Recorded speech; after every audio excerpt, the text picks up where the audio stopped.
Do you know that artificial intelligence and machine learning are no more mere just buzzwords? And do you know that a lot of companies are implementing machine learning algorithms to actually make sense of increasing amount of data, that has been generated daily, right? And in all of this, deep learning is the key to executing tasks at a higher level of sophistication, right? And deep learning has different kind of frameworks. So in this video, we're going to talk about the top 3 deep learning frameworks, so that it gives you a better idea on which framework will be perfect fit for you to come in handy for solving your business challenges. Well, hit that like button, hit that subscribe button, and stay tuned for the video ahead.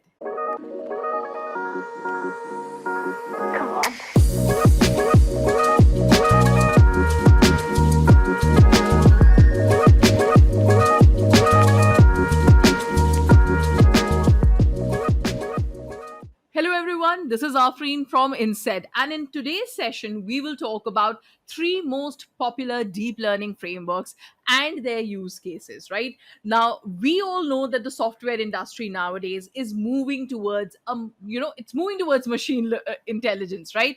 Machine learning has become necessary in every sector, as a way of making the machines more intelligent, right? So now, in a simpler way, machine learning, if I would define it, I would say that it's a set of algorithms, that kind of distribute the data and then learn from them, and after learning from them, they apply what they have learned to make, really intelligent decisions. Now, if I talk about deep learning, now deep learning is gaining much popularity due to its supremacy, right, in terms of accuracy when trained with huge amount of data. Now, whether you want to start applying it to your business, base your next side project on it, or simply gain marketable skills, picking the right kind of deep learning framework to learn is the essential first step towards reaching your goal.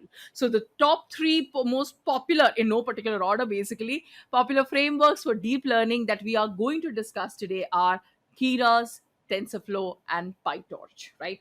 Now, let's start with Keras. So now Keras is basically an open source neural network library which is written in Python. Now, it is capable of running on top of TensorFlow, Microsoft Cognitive Toolkit, or Tiano, right? And it is designed to enable fast experimentation with deep neural networks. It focuses on being user friendly, modular, and extensible.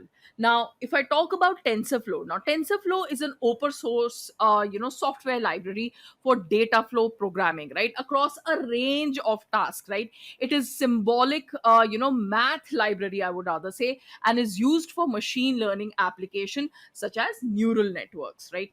Now, coming to PyTorch. Now, PyTorch is also an open source machine learning library for Python, which is based on Torch, and it is used for applications such as natural language processing, right? It was primarily developed by Facebook's artificial intelligence research group, and also, the Uber Spyro software for probabilistic programming is also built on PyTorch, right? Now, all the 3 frameworks that I just defined are related to each other, right? And they kind of perform similar tasks, but let's look at the parameters that basically distinguish them from from one another. So the very first one is the level of API, right? Now, when we consider the level of API, Keras has a high level, right? Whereas PyTorch consists of a low level of API. And we'll talk about TensorFlow. TensorFlow is basically the framework that provides both high and low APIs. All right. So Keras is a high level API that is capable on running on top of TensorFlow's CNTK, Tiano, or MXNet, right? And it has gained favor for its ease of use and, syntactic simplicity, facilitating fast development. On the other hand, if I talk about PyTorch, PyTorch is just a low level API, right? And which is focused, on direct work with EDE expressions, right? It has gained immense interest in the last year, becoming a preferred solution for academic research and application of deep learning requiring optimizing custom expressions, right? Now, the next parameter after API comes is speed. Right now, the speed is comparatively slower in case of Keras, whereas TensorFlow and PyTorch provide a similar pace. Kind of, both of them kind of are on a similar pace level, right? Which is suitable for high performance, right? But gains and computational efficiency of higher performing frameworks will be outweighed by the fast development environment and the ease of experimentation that Keras actually has to offer, right? Now let's move to the next parameter, which is the architecture. So in case of architecture, now Keras has a simple architecture, right? It is more readable, it is more concise, it is simple and easy to use, which is why most of the beginners will prefer to use Keras when compared to the other two, right? TensorFlow, on the other hand, is not very, very easy to use, right? It has complicated architecture that might not be very, very helpful for the beginners. Now, if I talk about Python, on the other hand, that has a very complex architecture, and also the readability is less when compared to Keras, right? The next parameter here of comparison is ease of code. Right now, one of the advantage of using Keras is that they are a single line of code for implementing it, right? Which makes it a preferable framework for the coders. But TensorFlow provides a reduced size model along with higher accuracy. So Python, on the other hand, if I talk about it, it consists of more number of lines in code, and it is not so simple when it is compared to the other two, right?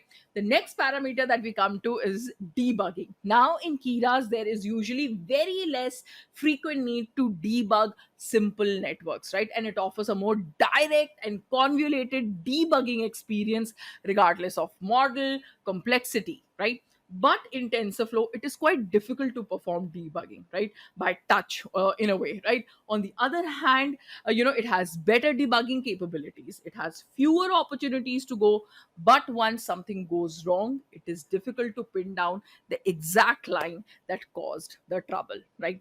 Now, moving on to the next parameter is the community support. Now, Keras has got a smaller community support when it comes to troubleshooting any problem or any error, right? But TensorFlow, on the other hand, is backed by a large community of tech companies.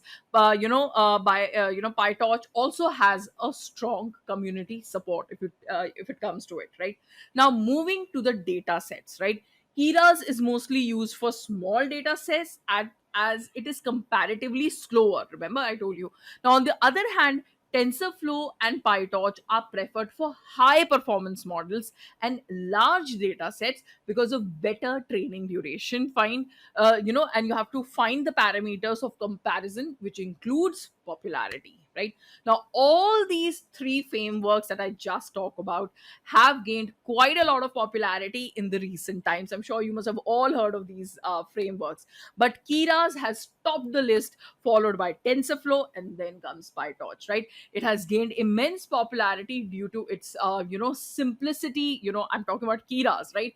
Because of its simplicity when compared to the other two frameworks. So we have seen the various parameters that distinguish the frameworks, but there is no straight answer to which one is actually better, right? The choice ultimately comes down to your technical background needs and expectations, right? So let's move on, have a look at what the suitable situations where all these frameworks should be used. So Keras is mostly preferred in case of rapid prototyping, right? So if you want to quickly build and test a neural network with minimal lines of code, you have to go for Keras, right? Also, it is more suitable for kind of small size data sets, and best for newbies as it is simple and easy to understand. Now, TensorFlows is mostly preferred for large data sets, and also where high performance is mandatory, right?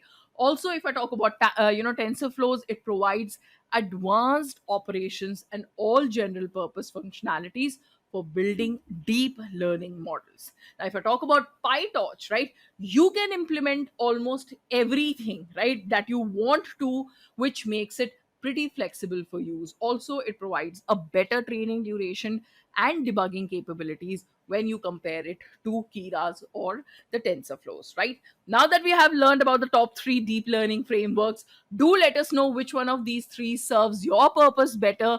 Don't forget to share your opinion in the comment section below. Hit that like button, hit that subscribe button, so that every time there's a video out, you are the first one to get notified. Till then, thank you so much.